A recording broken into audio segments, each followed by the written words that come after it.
সমস্ত আপার প্রাইমারির হবু শিক্ষকদেরকে তাড়াতাড়ি জয়েন করানো হোক, এটা খুব দ্রুত জয়েন করানো হোক এই আশা রাখছি কমিশনের পক্ষে। কমিশন নিশ্চয় এই ব্যবস্থা করবেন। তারা দিনের পর দিন পথে নামছেন, আর যেন তাদেরকে পথে নামতে না হয়। দ্রুত নিয়োগের দাবিতে অবস্থান বিক্ষোভ মিছিল করল আপার প্রাইমারির হবু শিক্ষকরা।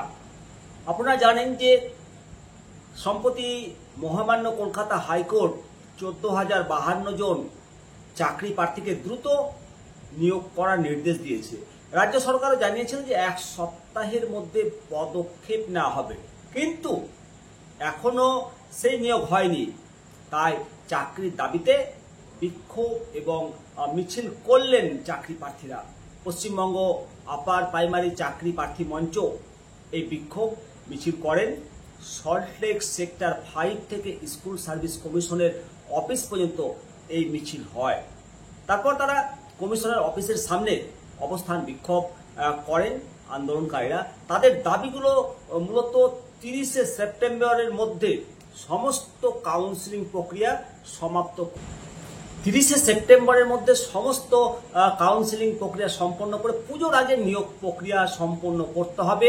দ্বিতীয়ত, লক্ষ্মী পূজা ও কালী পূজার মাঝখানে দ্বিতীয় কাউন্সিলিং করাতে হবে এবং তৃতীয় কাউন্সিলিং করাতে হবে। ডিভিশন বেঞ্চের নির্দেশ মতো 28শে অক্টোবরের মধ্যে 14,052 জন প্রার্থীর কাউন্সিলিং করাতে হবে। ডিভিশন বেঞ্চের নির্দেশ অনুসারে 28শে নভেম্বরের মধ্যে 14,052 জন চাকরি প্রার্থীর চাকরি সুনিশ্চিত করতে হবে। কলকাতা হাইকোর্ট মেধা তালিকা প্রকাশের জন্য 4 সপ্তাহ সময় দিয়েছিল, তবে কলকাতা হাইকোর্টের দেওয়া সময়সীমার অনেক আগেই উচ্চ প্রাথমিকের শিক্ষকের যে মেধা তালিকা সেটা প্রকাশ করতে চাইছে স্কুল সার্ভিস কমিশন। 4 সপ্তাহ নয়, একেবারে 2 সপ্তাহের মাথায় প্রকাশ করতে চাইছে। প্রার্থীরা তালিকা আগামী এই সপ্তাহে প্রকাশ শেষ করতে চাইছে এবং কমিশনও আগামী সপ্তাহে এই তালিকা প্রকাশ শেষ করবে। এই বিষয়ে স্কুল সার্ভিস কমিশনের চেয়ারম্যান সিদ্ধার্থ মজুমদার উনি বলেছেন যে আমাদের লক্ষ্য আগামী সপ্তাহের মধ্যে মেধা তালিকা প্রকাশ করা, অর্থাৎ আগামী সপ্তাহ বলতে সোমবার মঙ্গলবার ছুটি আছে, বুধবার মেধা তালিকা প্রকাশ হওয়ার খুব সম্ভাবনা। উচ্চ প্রাথমিকে যে ঘোষিত শূন্য পদ 14,339টি, তবে মোট প্রার্থী রয়েছে 14,042টি। যোগ্য প্রার্থীর সংখ্যা তার থেকে অনেকই কম, ফলে অধিকাংশই আপনারা চাকরি পেয়ে যাবেন বলেই ওয়াকিবহাল মহল মনে করছেন। তবে বিষয় এবং মিডিয়াম সহ বিশেষ কিছু সমস্যার কারণে কিছু চাকরি নাও পেতে পারেন বলে কমিশন সূত্রে জানা যাচ্ছে। তবে চূড়ান্ত তালিকার পরে এই ব্যাপারটাই কিন্তু নিশ্চিত হওয়া যাবে। এদিকে আপার প্রাইমারি শিক্ষক নিয়োগের ক্ষেত্রে ক্যাভিয়েট আবেদন দেশের সর্বোচ্চ আদালত সুপ্রিম কোর্টে উচ্চ প্রাথমিকের শিক্ষক নিয়োগ নিয়ে একদিকে তৎপর এসএসসি, এর মধ্যে সুপ্রিম কোর্টে ক্যাভিয়েট দাখিল করেছে স্কুল সার্ভিস কমিশনের পক্ষ থেকে, নতুন করে যাতে মামলা হয়ে নিয়োগ প্রক্রিয়াটা ভেস্তে না যায় সেজন্য কমিশন পদক্ষেপ নিয়ে রেখেছে। কমিশন চাইছে যে উচ্চ প্রাথমিকে যে শিক্ষক নিয়োগ নতুন করে মামলা হলেও যেন কমিশনের কথা শুনে সুপ্রিম কোর্ট, তার জন্য ক্যাভিয়েট দাখিল করে রেখেছে।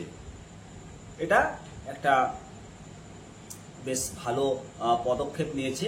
তবে আপার প্রাইমারি শিক্ষক নিয়োগের এই প্রক্রিয়াটা যেটা শেষ মানে তাড়াতাড়ি করার জন্য, আরও কমিশনকে চাপে রাখার জন্য, যাতে দ্রুত নিয়োগ পায়, সেই জন্য হবু শিক্ষকদের আজকে 12 তারিখ বৃহস্পতিবার তারা আবার অবস্থান বিক্ষোভ মিছিলে নেমেছে। দ্রুত কাউন্সিলিং করিয়ে নিয়োগের দাবিতে তারা পথে নেমেছে। উচ্চ প্রাথমিকের শিক্ষক নিয়োগের জট কেটেছে। আদালত নির্দেশ দিয়েছে নতুন মেধা তালিকা প্রকাশ করার পথে কাউন্সিল। উচ্চ প্রাথমিক শিক্ষক নিয়োগের মেধা তালিকা আগামী সপ্তাহে প্রকাশ হবে এবং এই প্রকাশ হওয়ার আগে এই যে অবস্থান বিক্ষোভ মিছিল, এটা কমিশনকে চাপ দেওয়ারই একটা কৌশল। পুজোর আগে কাউন্সিলিং এবং পুজোর আগে জয়নিং, এই প্রক্রিয়া সম্পন্ন করতে আগামী বৃহস্পতিবার 12 তারিখ মানে আজকে তারা বিক্ষোভ কর্মসূচিতে অংশগ্রহণ করবে বলে ঘোষণা করেছিল। সেই মতো তারা বিক্ষোভ এবং কর্মসূচিতে যোগদান করেছে। এর ফলে কমিশন আরও নতুন করে চাপে পড়ল। অপরদিকে সবারই একটা ভয় যে চাকরিতে যতদিন না যোগদান করতে পারছে ততদিন পর্যন্ত কিন্তু এটা কেস বা অন্য কিছু উটকো ঝামেলা যদি চলে আসে তাহলে আবার নিয়োগটা পিছিয়ে যাবে। এমনিতে বহু বছর ধরে আটকে রয়েছে, প্রায় 10 বছর ধরে আটকে রয়েছে নিয়োগ প্রক্রিয়াটা।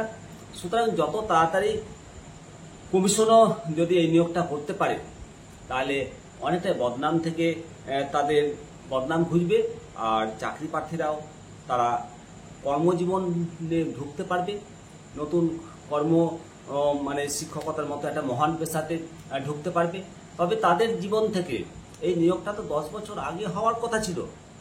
এই নিয়োগটা এই যে 10 বছর বা 8 বছর তাদের চাকরি জীবন থেকে চলে গেল, এর যে ক্ষতি হয়ে গেল, এই ক্ষতিপূরণটা কে পুষিয়ে দেবে?